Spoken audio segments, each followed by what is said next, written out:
Okay. So let's take a peek here. So, okay. All right, so the iliocaval duplex ultrasound, again, I think it's an excellent imaging modality for looking at the outflow tract because it provides real-time imaging of patency and flow. We could accurately identify the extent, location, and severity of these obstructions. It supports pre-procedural planning on outflow characteristics of these different lesions. It certainly facilitates the use of IVIS without requiring any additional imaging modalities, and I do think it is really excellent for the post-stent follow-up. Now, in order to have a good examination, you want to make sure that you're on point with your patient prep and positioning. So therefore, I look to get these patients done every day before 12 noon. I want them NPO and hydrated. The patient is instructed to take 2 tabs of Gas X the night before and the morning of the exam, and this is going to help mitigate any bowel gas issues. Now, if this is going to be a straightforward iliocaval duplex ultrasound, then I want them to empty their bladder just prior to them coming into the exam room. If this will be a full pelvic venous disorders examination and pelvic varices are of concern in that exam, then I want the bladder full because that's the first thing that I want to go after. Then I'll have them void and continue. I do the test with the patient in the supine position with the head slightly elevated, utilizing an anterior approach. Now, for these non-thrombotic patients, with them, the concern is it a fixed lesion or not? So there, I'm going to utilize the lateral decubitus in the standing positions. Undergarments, they have to come off. You need a clear path to advance the transducer. You can't have anything that's obstructing that. So with that, I want to walk you through now, step by step, what I'm doing. So I start in the right groin, and I'm going to use a linear transducer, and I'm going to image in transverse and longitudinal. And the first thing that I want to do is I want to rule out that there's obstruction across the common femoral and the profundifemoral confluence. Once that is done and documented, I then want to obtain a waveform of the common femoral as well as the diameter. And then I'm going to document it, and then the next step is I'm going to repeat that on the left side. Now, inevitably, what I'm looking to do at this level is I want to compare my waveforms and my diameters because I get a lot of diagnostic information there. So with that, I have a great example. So here's some images from a recent patient, and this guy has left-sided iliac obstruction. And the first thing that you notice with the waveforms, you could see the obvious asymmetry, right? We have a phasic waveform on the right, and we have a continuous waveform on the left. Now, I want to bring you into 4 very basic pulse Doppler settings that I adjust each and every time that I do this, and it is the sweep speed, scale gain, and baseline. In order to do this properly and compare waveforms, they have to be the same on both sides, okay? Because you're looking for very subtle and obvious changes in the contour of the wave. Now, when you look below, you can see that there's a 5 millimeter difference, right? And what this indicates on the left is that this is post-stenotic dilatation. So again, a lot of information right at this level. So let's continue.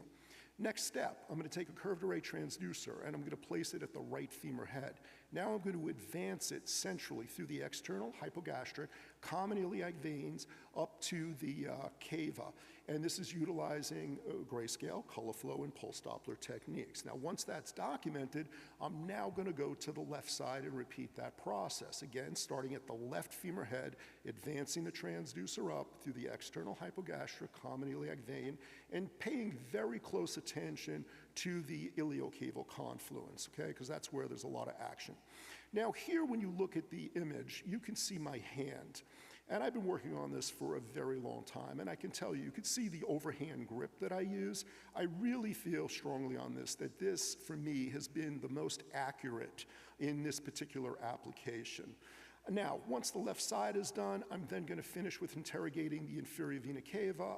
I'm at the confluence, and now I'm going to work my way up to the right heart and documenting everything there. So in this particular subject that you see me scanning, it was normal, and here you can appreciate completely normal images across grayscale, color flow, and pulse Doppler. Inevitably, what I'm looking to do when I'm in my grayscale mode is I want to get good diameter measurements through the outflow tract. So this is going to be in long and short axis. And you could also see now that the images are color-coded with orange chromatint. Now, I've been using this for about 25 years. And I really feel that it enhances the visual perception of the image. And the story behind it real quickly is that just the way that we see and we process color with our eyes, we see more color variations than shades of gray.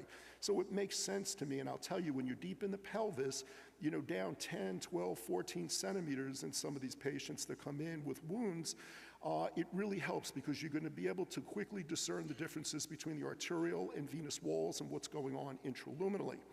Now, the duplex criteria for the iliac veins is based on a 50% diameter reduction, and this is where we want to be meticulous when we measure these vein diameters. I also utilize a peak vein velocity ratio of greater than 2.5. This is with the pulse Doppler technique, and this ratio has been very well documented in the literature, and I use it every day, and I'm going to show you how to use it in the next slide. So what we want to do, and Duplex does a great job, is we want to define the characteristics of these lesions as we do this. So here on the side, you can see the differences between an acute DVT and venous fibrosis. They're not even close. We look for collateral veins, poststenotic dilatation, and when you do this, you got to be aware of the other potential causes of obstruction, and they come up when you least expect it. And then here is an example of mass compression. So this is a non-thrombotic lesion involving grayscale, color flow, and pulse Doppler, and I'm going to walk you through. So here what you're seeing is how the right common iliac artery is compressing the left common iliac vein against the spine, and the vein diameter is 3.3 millimeters. It's very small. This is the associated aliasing effect, the high velocity in that vein with the color that's happening because that obstruction is so significant. So what I do is I take the pulse Doppler and I place it caudal to the area of the obstruction, and I get the velocity and measure it. And then I'm going to advance the pulse Doppler through that area where the mosaic color is, because I want to get the highest peak vein velocity. Once I have the two figures, I'm going to divide them, and then there's your ratio. It's very simple to do. Now, along with this is, with these nivel lesions, we want to know, and Mark showed a great example of this, is it a fixed lesion or not, right? So we're going to change the patient's position.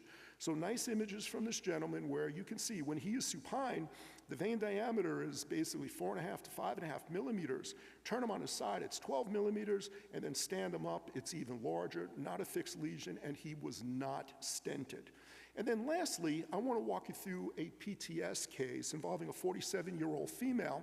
She's got an interesting history because she presented with acute left iliofemoral DVT, then she had PE, and this is all secondary to mass compression by a giant tumor. So she's symptomatic, and here you can see the obvious asymmetry of her waveforms, okay? So let's look above. Now, here you're looking at the left iliac outflow tract, and you first look for your landmarks. You can see the femur head and the spine.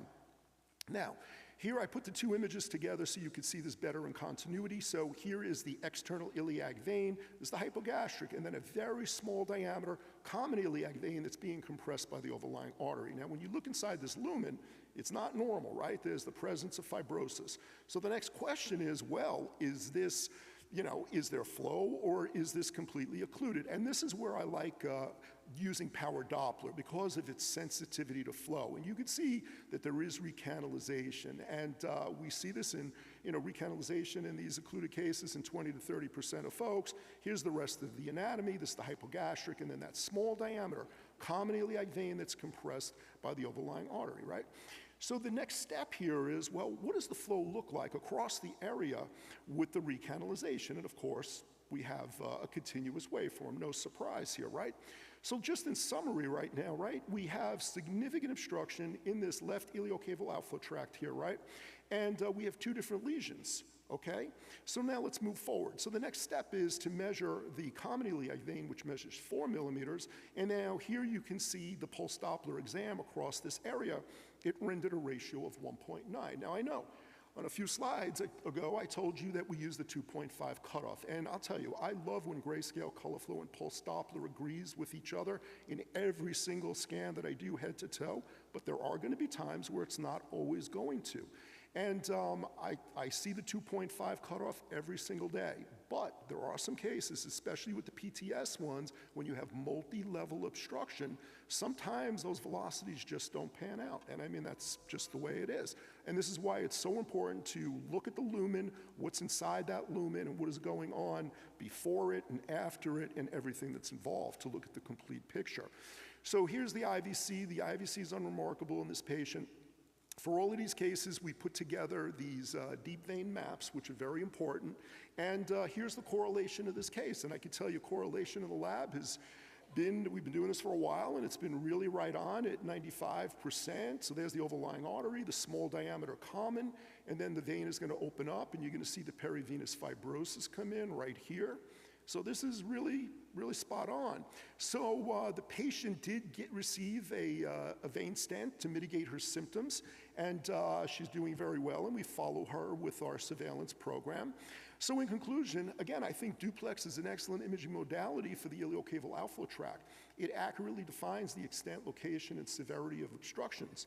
It definitely supports the plan, and it defines the characteristics of these lesions very well. You can go from Duplex to IVC without requiring any additional imaging modalities, saving the patient any of the associated complications with MR and CT. And I do think, again, it's excellent for the post-stent follow-up. And with that, I want to thank you so much.